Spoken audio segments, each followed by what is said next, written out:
জানিস আজকে একটা জিনিস পেয়েছি, একটা পাকা মরিচ। সুহানো, তুমি মরিচ ছিঁড়বা না? মরিচ ছিঁড়তেছো কেন তুমি? হ্যাঁ,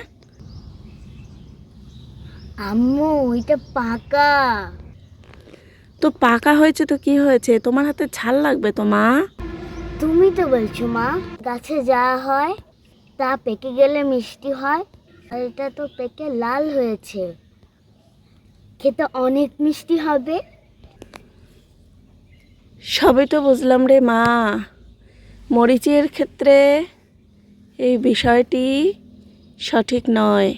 পেকে লাল হলেও সে ঝাল, কাঁচা সবুজও সে ঝাল। সবুজ লাল মরিচ ঝাল। ও মা, এটা আবার কি হলো?